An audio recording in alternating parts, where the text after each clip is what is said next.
राना मशहूद इस वक्त बात कर रहे हैं, वो सुनवाते हैं आपको। तो सुनामी के नारे से किया और कौम को उस वक्त ही समझ आ जानी चाहिए थी कि सुनामी सवाए तबाही और बर्बादी के कुछ नहीं लाती।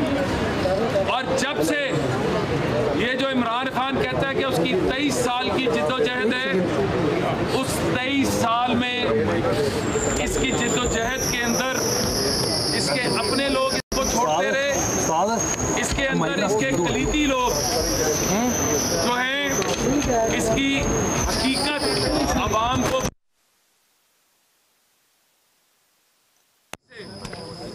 पाकिस्तान की अवाम को ये शख्स यार जल्दी जब हुकूमत में आया तो हुकूमत में आने के बाद इसकी नाअहली सबके सामने आ गई।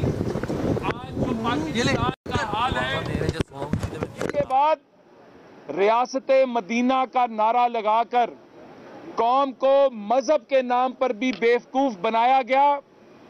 आज कौम सवाल करती है कि रियासत मदीना का नारा लगाने वाले वो तैयबा नामी खातून जिसको इस्तेमाल किया नैब के अंदर, नैब के चेयरमैन के खिलाफ, और उसको यरगमाल भी है कि रियासत मदीना का नारा लगाने वाले वो तैयबा नामी खातून जिसको इस्तेमाल किया नैब के अंदर, नैब के चेयरमैन के खिलाफ, और उसको यरगमाल बना के रखा प्राइम मिनिस्टर हाउस में। क्या इसका एहतसाब हुआ? रेहाम गुल साहिबा, रेहाम खान साहिबा जो कहती रही अपनी किताब में, आज वो चीजें सच साबित होना शुरू हो गई।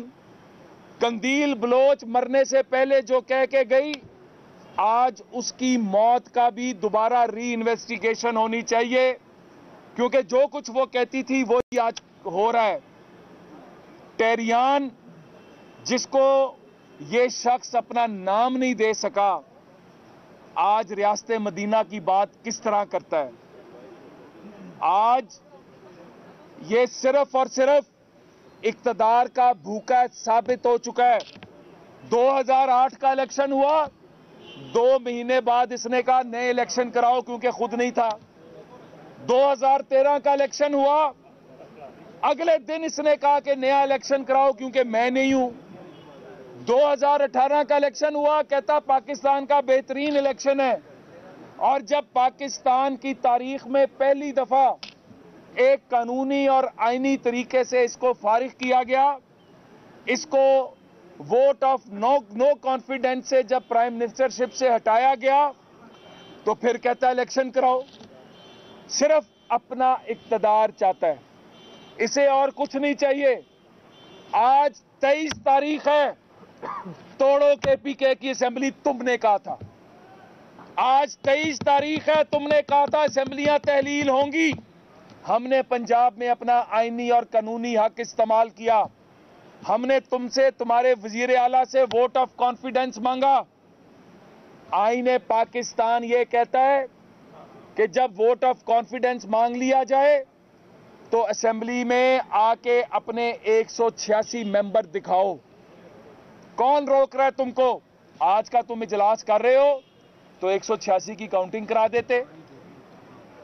आज हाई कोर्ट के अंदर जो केस है, हम समझते हैं हमने जिंदगी में जो काम किया आइन और कानून के ताबे होके किया। हालांकि साकिब निसार जैसी अदालतों ने इस मुल्क का बेड़ा गर्क करने में अपना किरदार अदा किया। हमने उसके ऊपर भी जो है सरे खम किया, क्योंकि हम पाकिस्तान की तरक्की चाहते हैं, पाकिस्तान को डिस्टेबलाइज नहीं करना चाहते। आज अभी तक अदालतों ने कहा है, लाहौर हाई कोर्ट ने कहा है कि अंडरटेकिंग दें कि आप असेंबलियां नहीं तोड़ेंगे और वोट ऑफ कॉन्फिडेंस आपको लेना पड़ेगा। ये मैं कह रहा हूं, क्योंकि कानूनी और आईनी तरीका ये है। और जब आप वोट ऑफ कॉन्फिडेंस नहीं लेंगे तो आप आज चीफ मिनिस्टर नहीं रह गए, कैबिनेट नहीं रह गई। अगले चंद दिनों में नए चीफ मिनिस्टर का इंतखाब होने जा रहा है। पंजाब अपना नया कायद मुंतखब करने जा रहा है और वो कायद हमजा शहबाज शरीफ है। वो कायद मुस्लिम लीग नून की तरफ से आएगा और जो पाकिस्तान के अंदर पॉलिटिकल डिस्टेबिलिटी की इन्होंने आगाज किया था, साइफर का नारा लगा के, एब्सोल्युटली नॉट का नारा लगा के, अमेरिका की गुलामी का नारा लगा के, आज अगर थोड़ी भी शर्म है तो चल्लू भर पानी में डूब मरो, क्योंकि तुमने वो सब झूठ बोले थे। और तुमने जिस तरह 35 पंक्चरों पर कहा था कि वो तो मैंने किसी के कहने पे कह दिया था, जिस तरह तुम्हारे खिलाफ फैसले बाहर की दुनिया की अदालतों से आ रहे हैं, हिम्मत है तो फाइनेंशियल टाइम्स पे इमरान खान केस करो, जिस तरह शहबाज शरीफ ने डेली मेल के खिलाफ केस करके केस जीता था। यहां की साकिब निसार की अदालत ने तो तुम जैसे शख्स को जो टेरियान को अपनी बेटी मानने को तैयार नहीं, यहां पे तो नवाज शरीफ साहब को इसलिए निकाल दिया कि उन्होंने अपने बेटे से वो तनख्वाह जो उन्होंने नहीं ली थी वो उसकी बुनियाद पर नाअहल कर देते हो। और यहां पर एक शख्स अपनी बेटी को यहां पे डिक्लेयर नहीं करता और अमेरिका की अदालतों में एफिडेविट देता है कि इस बेटी का गार्डियन होने के नाते इसको जमायमा के हवाले कर दिया जाए। तो आज अदालतें क्यों सोई हुई हैं? आज अदालतें इसको झूठा सादिको अमीन जो डिक्लेयर करने वाली अदालतें हैं, आज वो इन कराइन की रोशनी में फैसला करें। आज इस घड़ी चोर, मसला घड़ी चोरी का नहीं है। रियासत मदीना का जब नारा लगाते हो तो हजरत उमर रजी अल्लाह ताला अन्हा से दूसरी चादर का हिसाब हुआ था। एक एक चादर सबको मिली, दूसरी चादर का उनसे जब हिसाब हुआ, तुम कहते हो ये घड़ी मुझे मिली थी, मैं क्यों हिसाब दूं? तो शर्म करो, इस कौम के ऊपर रहम करो। आज पाकिस्तान को बहुत ज्यादा चैलेंजेस का सामना है। तुम्हारे इक्तदार की वजह से केपीके आज दहशतगर्दी का गढ़ बन गया है। वहां तो धमाके होते ही होते थे, वहां तो अगवा होते ही होते थे। आज वहां की आग इस्लामाबाद और पंजाब और पाकिस्तान के बाकी हिस्सों में पहुंचना शुरू हो चुकी है। पाकिस्तान के लोगों को तुम्हारा असल चेहरा नजर आ गया है। मैं तो स्कैंडल पर बात करते हुए भी शर्म महसूस करता हूं। जो तुम्हारी ऑडियो टेप्स और ऑडियो लीक्स आ रही हैं, तुम्हारा मकरूह घिनौना गंदा चेहरा कौम के सामने आ चुका है। अगर जरा भी शर्म है हमारे लोगों में जो है, आज मुझे पता है कि पीटीआई के वोटर भी पशमान हैं कि हम किस तरह के गलीज आदमी को सपोर्ट करते रहे हैं। आज पाकिस्तान को इस गंद से छुटकारा दिलाने का वक्त है। और पंजाब असेंबली के अंदर आज हमने बाइकआउट किया है, क्योंकि हमने पॉइंट आउट किया, हमने कहा कि यह केस अदालत में सब जुडिस है, आप इस पर कोई करारदाद नहीं लेकर आ सकते। कैबिनेट डिसॉल्व हो चुकी है, यहां पे कोई मिनिस्टर इंचार्ज नहीं है, तो किस तरह आप बिल लेकर आ रहे हैं? तो जब तक अदालत का फैसला नहीं होता, इस असेंबली की कार्रवाई इस अदालत के फैसले के मुताबिक आगे नहीं चल सकती। हम इसलिए बाइकआउट करके बाहर आ चुके हैं और आइंदा आने वाले चंद दिनों में, जिस तरह मैंने कहा था पहले कि पीएमएलएन और उसके इत्तेहादियों का प्लान ए बी सी तैयार है। प्लान ए आपने देख लिया, प्लान बी इन मोशन है और प्लान सी पे सबकी सीसी निकलने का वक्त आ चुका है। बहुत शुक्रिया। अरे जनाबे वाला सवाल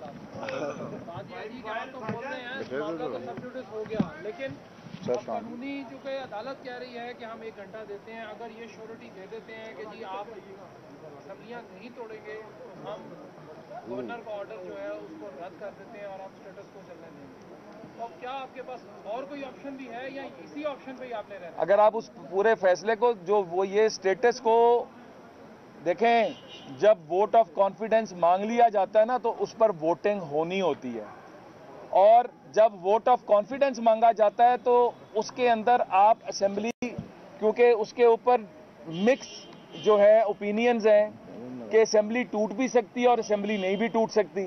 असेंबली ना टूटने की एक ही होती है जब वोट ऑफ नो कॉन्फिडेंस भी हो। चूंकि वोट ऑफ कॉन्फिडेंस कामयाब हो चुका है टेक्निकली, तो इसलिए हमने वोट ऑफ नो कॉन्फिडेंस वापस उठा ली। अगर अदालत ये फैसला करती है कि परवेज इलाही साहब दोबारा चीफ मिनिस्टर हैं, तो वो ये मैं आपको पहले बता दूं, और ये मैं आइन और कानून के मुताबिक बात कर रहा हूं, किसी और वजह से नहीं, वो मशरूत होगा इस बात से कि अगले कितने दिनों के अंदर परवेज इलाही साहब, अगले 2 दिन में, अगले 3 दिन में, जितना भी अदालत फैसला करेगी उसके मुताबिक वोट ऑफ कॉन्फिडेंस इनको लेना पड़ेगा। अच्छा, ये बता दें कि वोट ऑफ कॉन्फिडेंस आप कह रहे हैं बार बार लेने का, क्या इनके अरकान जो है वो कहाँ है जो इस वजह से ये वोट ऑफ कॉन्फिडेंस ले नहीं पा रहे हैं?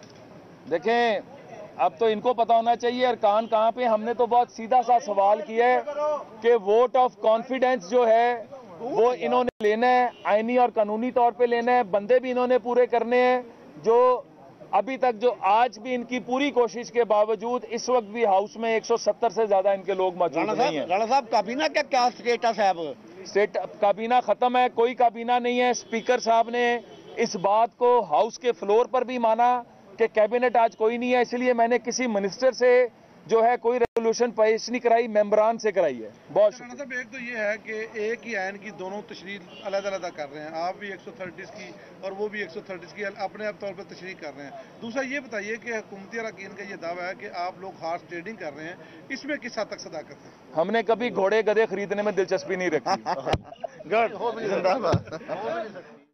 मुस्लिम लीग नून के रहनुमा राना मशहूद मीडिया से गुफ्तगू कर रहे थे और पाकिस्तान तहरीक इंसाफ पर इमरान खान पर तनकीद कर रहे थे। उन्होंने कहा कि इमरान खान की 23 साल जद्दोजहद के दौरान इनके अपने लोग इन्हें छोड़ गए हैं। इमरान खान की नाअहली आज उनके सामने आ गई है। पाकिस्तान के साथ बदतरीन जुल्म किया जा रहा है, कौम को मज़हब के नाम पर बेवकूफ़ बनाया गया, और उन्होंने दीगर भी बातें की। इमरान खान और PTI के ख़िलाफ़ शदीद तनकीद की।